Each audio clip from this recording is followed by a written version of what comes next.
नमस्कार, आपका you TV Bihar में स्वागत है। बारह मंडल में रवि रंजन भैया पहुंचकर दही चूड़ा का एक सम्मेलन किए और वहीं सभी युवा लोग के साथ मिलकर दही चूड़ा के आनंद उठाए। और देखिए आगे क्या कुछ कहना चाहते हैं रवि रंजन भैया। आगे और क्या खाने का कुछ समय निकलता जा रहा है तो बहुत ज्यादा बोलूंगा भी नहीं, चूंकि ये दही चूड़ा का जो एक आयोजन है ये बस आपस में एक मिलने जुलने का एक बहाना है। और इस बहाने के तहत हम लोग आपस में मिले और समय बहुत निकला हुआ है, तो बस छोटे से संबोधन, 2 लाइन के संबोधन के बाद हम लोग बंद करेंगे। भूख सबको लगी हुई होगी, सब लोग खाना खाएंगे। और सबसे पहले तो मंच पे उपस्थित हमारे जितने भी बड़े और साथीगण हैं उन सबको मेरा प्रणाम। उदय भैया भी जस्ट नीदरलैंड से लौटे हैं, परसों ही लौटे थे वो। हमने इनको रिक्वेस्ट किया कि भैया जरूर आइएगा, तो आए, हमको आशीर्वाद दिए। सत्येंद्र भैया से हमारी कहीं सर से बात हुई और सर जो है एकदम आने के लिए तैयार हो गए और बोले कि नहीं हम एकदम आएंगे और आशीर्वाद देंगे। संतोष भैया ने तो मुझे गमछी भी पहनाया है, इनके लिए अलग से धन्यवाद आपको। पीछे ज्ञानू भैया बैठे हुए हैं, बेलछी के प्रमुख हैं, उनको भी बहुत दिल से आभार कि आप आए। मुन्ना भैया बैठे हुए हैं जो दरवेशपुरा के मुखिया हैं, उनको भी बहुत दिल से आभार। मनोज भैया आए हुए हैं, राजू भैया आए हुए हैं मीरपुर से, उनको भी बहुत आभार। भैया जो पीछे बैठे हुए हैं उनको भी बहुत आभार, जो मुस्कुरा रहे हुए हैं, भाजपा के तेज तर्रार नेता हैं। और यहाँ चूंकि वो मंच पे संबोधित कर रहे थे तो पता नहीं बाद में इनके साथ क्या होने वाला है, लेकिन इसके लिए बहुत आभार कि आप आए हमारे क्योंकि ये पार्टी, हम किसी पार्टी में ज्वाइन नहीं किए हुए हैं। और सभी भाई जो भी आए हैं, कोई राजद से संबंध रखते हैं, कोई भाजपा से संबंध रखते हैं, कोई जदयू से संबंध रखते हैं, और उसके बाद भी अपने उस सीमा को लांघ कर और इतना प्यार हम पे बरसाया, इसके लिए बहुत दिल से आभार व्यक्त करता हूँ। कई ऐसे भाई भी थे जो अलग और दूर थे, जैसे सुजीत भैया कल वहाँ कलकत्ता में थे। मैंने उनको फोन किया कि सुजीत भैया आपको आना है, बस उसी समय बस। ये देखिए बहुत छोटा है, दिखता भी नहीं है। और दीपक जो है, मैंने पूछा तुम यहाँ कैसे, तो बोला भैया आपका भोज था तो हम आ गए। कि पिछले चुनाव में हमसे जुड़ा था और इतना आपस में लगा हुआ। इसकी माता जी वहाँ जिला परिषद सदस्य हैं एकंगरसराय से, तो ये प्यार, ये मोहब्बत, पटना से कई लोग चलकर आए। ऐसा नाची आदमी, एक हारा हुआ आदमी, और चुनाव लड़के, चुनाव का कोई मंच नहीं है और ना हम चुनाव के इससे आधार पे आप लोगों को बुलाए हैं। बस हमारा एक प्यार था, पिछले 4 साल से हम प्रयास कर रहे थे, यहाँ पिछला चुनाव लड़े थे हम, और सभी भाइयों का प्यार था। तो आज से 2 साल पहले भी हमने एक चूड़ा दही का भोज रखा था। पिछली बार एक हमारे सहयोगी थे, उनकी बहन के देहांत होने की वजह से नहीं कर पाए हम लोग।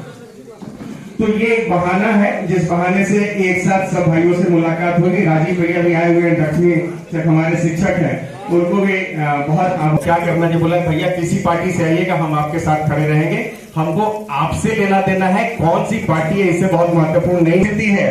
कि अगर कोई अपने जात से हटकर, अगर कोई अपने समाज से हटकर, अगर कोई अपने पार्टी से हटकर, और एक जगह हम लोग उपलब्ध कराया जहां हम लोग एक साथ सम्मिलित हो पाए। दीपू भाई थैंक यू, आपको बहुत बहुत धन्यवाद है आपका। और यहाँ उपलब्ध है, अजीत जैसे मछली का कारोबार करता है, दीपक का एक दुकान है जो चलाता है, प्रभाकर अपनी नौकरी छोड़कर यहाँ उपलब्ध है, प्रफुल्ल जो है अपने डॉक्टर साहब से छुट्टी लेकर यहाँ आया हुआ है। तो हर एक आदमी का ये जो प्रवास है यहाँ पे, ये भी काम में है। तो ये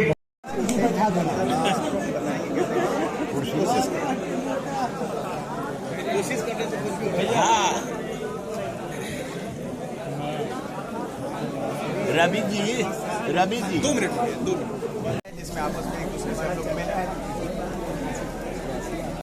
पूरा ग्रुप हो गया आप लोग को। हाँ, और 3 जिला का ये चुनाव होता है, पटना, नालंदा, 3 जिला का ये चुनाव होता है। और उस चुनाव में मुझे 9000 वोट फर्स्ट प्रेफरेंस का और 3000 वोट सेकंड प्रेफरेंस का आया, कुल 12000 वोट आए। आज तक जितने भी चुनाव यहाँ हुए थे इसी 3 जिला में, 10,000 वोट जिसको आता था वो जीतकर चला जाता था। आज यहाँ शिक्षक के जो जीते हुए कैंडिडेट हैं उनको मात्र 3100 वोट आया है। नॉर्मली जो अभी विधान परिषद के सभापति हैं उनको 8400 वोट आया है। और हम उस हिसाब से वोट बहुत अच्छा लाए थे, पर परिस्थिति कुछ ऐसी बदली और हम निर्दलीय थे और उसका परिणाम ये हुआ कि हम चुनाव से मारे। अभी चूंकि ये चूड़ा दही का समय है तो हम और सब लोग अलग अलग पार्टी से सब भाई बैठे हुए और वो प्यार से सब आए हैं मिलकर, तो हम लोग योजना अगर बाद में डिस्कस करें तो शायद अच्छा होगा, क्योंकि सब भाइयों से पूछ सब लोगों से सजेशन जहाँ इच्छा होगी, बहुमत की जहाँ इच्छा होगी वहाँ पार्टी ज्वाइन करें। बाहर के लोगों बिल्कुल पहले से भी करते चले आ रहे हैं, आगे भी करेंगे। सामाजिक कार्य में क्या है, जब यूथ हमसे जुड़े थे, जैसा कि आप देख रहे हैं पिछली बार जब हम चुनाव लड़े थे आज से 3 वर्ष पूर्व बिहार विधान परिषद ग्रेजुएट कंस्टिट्यूंसी का, तो उसी समय मैंने इसकी शुरुआत की।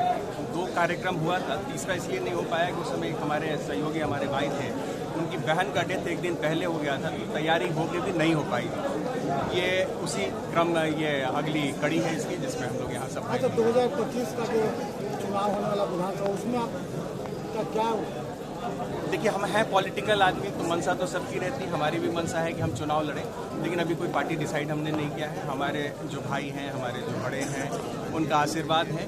अभी पहले हम अपने सभी लोगों से मिल लें, संपर्क कर लें। ऐसा लगता है कि उन लोगों की इच्छा होगी, हमारी इच्छा है, उन लोगों की भी इच्छा होनी चाहिए, क्योंकि हम तो तभी हैं जब हमारे भाई हैं, तो उनकी अगर इच्छा होगी तो हम आगे बढ़ेंगे और लड़ेंगे।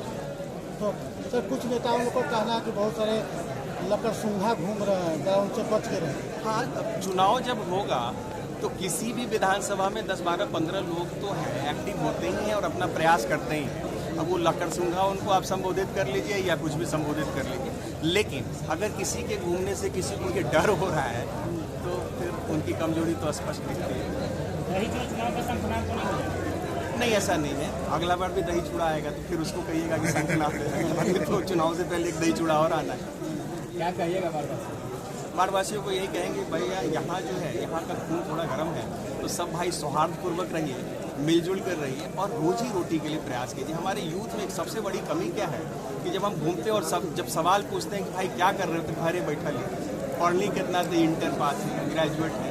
तो ये जो चीज़ें हैं ना, इससे थोड़ा आगे निकले। हम उनको ये कोऑपरेट करेंगे कि वो कैसे पढ़ पाएँ, पढ़ के नौकरी कैसे मिलता है उसके लिए हम उनको गाइड करेंगे, और अगर नौकरी नहीं मिलता है तो किस प्रकार से वो जो है रोजगार कर सकते हैं, बैंक से कैसे जुड़कर पैसा ले सकते हैं रोजगार के लिए, हम इसको उनको ये गाइड करेंगे और आगे बढ़ाएंगे। और बहुत लोगों को पढ़ाया भी है। लास्ट चुनाव में जब हम यहाँ चुनाव लड़े थे तो 37-38 ऐसे लोग हैं जिनको हमने उनके पैरों पर उनको उस मदद की है कि वो अपने पैरों पर खड़े। आज सर आपके इतने चहीते पहुँचे हैं, उनके लिए क्या कुछ कहना चाहेंगे? उन लोगों को बहुत दिल से आभार कि इतना प्यार उन लोगों ने दिया सबों ने, क्योंकि मेरी उम्मीद ऐसी नहीं थी। मैं बहुत ज़्यादा लोगों को बोला था 100 आदमी का खाने का व्यवस्था कर देना, बट लगता है बजट भी गड़बड़ा गया होगा और सब लोग इतने प्यार से मोहब्बत से आए। हमको लगा कि हम 250 लोगों को फ़ोन करेंगे तो 100 लोग आएंगे, बट यहाँ की स्थिति उल्टी है। यहाँ बहुत ज़्यादा संख्या बल दिख रहा है, तो ऐसा लगता है कि लोग मुझे बहुत प्यार करते हैं। ये मकर संक्रांति के शुभ अवसर पर जनतावासियों को क्या कहना चाहिए, क्या संदेश देना बस चाहिए? यही कहेंगे कि सौहार्दपूर्ण माहौल में रहें, कि ये एक ऐसा पर्व है जहां हम सब एक साथ बैठकर एक नई शुरुआत है कि हम एक साथ बैठकर चूड़ा दही खाते हैं। इसी बहाने कुशल क्षेम पूछ लेते हैं, कई लोगों का आपस में मुलाकात हो जाता है, क्योंकि आज के इस युग में एक दूसरे से मिलने की भी फुर्सत किसी को नहीं है। तो मैं यही कहूँगा कि यही सौहार्दपूर्ण माहौल बना रहे हमेशा और लोग खुशी बाढ़ विधानसभा क्षेत्र के हैं, तो हम लोग ये मान के चले कि हम बाढ़ के भावी विधायक, जैसा यहाँ की जनता की मंशा है, से बात कर रहे हैं रवि रंजन कुमार जी से। भावी विधायक का तो पता नहीं, कैंडिडेट हो सकते हैं अगर आप लोग सब लोगों का आशीर्वाद रहा। समर्थन तो इतना ज़्यादा है आपके युवाओं के बीच में, खासा प्यार है कि समर्थन बना रहे हैं, कि प्यार बना रहे हैं। बाढ़ विधानसभा क्षेत्र की जो है मूलभूत समस्या भी काफ़ी है, आप उससे अवगत भी होंगे, तो इससे आपको आगे कार्य करना। देखिए, होता क्या है ना कि एक विधायक क्या कर सकता है, ये बहुत इम्पोर्टेंट है। जी। अपने उनके जो संसाधन हैं, जो सरकार के माध्यम से उनको जो संसाधन मिलता है, उसमें वो क्या कर सकता है और उसमें कैसे पारदर्शिता रख सकता है। हमने 4-5 प्रोग्राम बनाया है, जिस प्रोग्राम के तहत हम काम करेंगे। सबसे पहला हमारा प्रोग्राम है कि सरकार जो है एक MLA को साल में 4 करोड़ रुपए का फंड देती है। टोटल 20 करोड़ का फंड उनको 5 साल में मिलता है। हमारे टोटल 32 जो है हमारे पंचायत हैं यहाँ पे। 32 पंचायत में अगर हम 50-50 लाख रुपया डाल दें तो 16 करोड़ रुपए खर्च हो जाएंगे, और वहाँ एक कमेटी बना दें, वो जो वहीं के लोग डिसाइड करें कि कौन लोग मिलकर इस 50 लाख से हमारे पंचायत में काम करेंगे। और वो कमेटी डिसाइड करेगी कौन सा काम होना है। 16 करोड़ रुपया यहाँ खर्च हो जाएगा 32 पंचायत में, उसके बाद बचेगा 4 करोड़, 3 करोड़ रुपया बाढ़ शहर को और 1 करोड़ रुपया अथमलगोला शहर को आप दे दें। तो इससे आपका शहर का जो 27 वार्ड है, इसमें अगर कोई काम हमसे उस फंड से हो सकता है तो वो करवा पाए।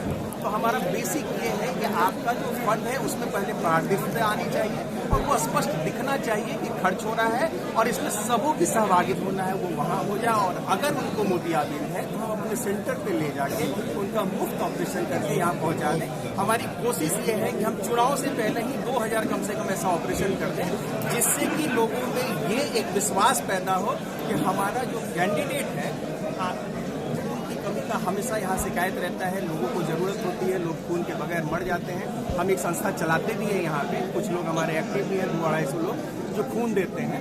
तो मेरा ये प्रयास है, सौभाग्य से हमारे एक जानने वाले जो हैं वो हेल्थ डिपार्टमेंट में है, कि ये ब्लड बैंक भी हम चुनाव के पहले ही यहाँ स्थापित करवाएं। ये 3 काम करके फिर आगे आएंगे। जैसे लोग जीतने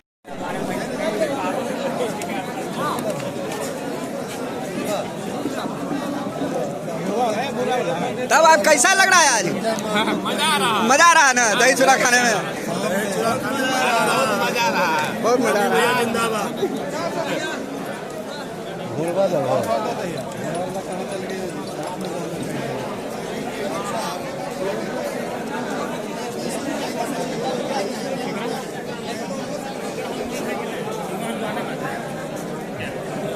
भाई के लिए हम भाई हैं, हमको भैया बोल देते हैं।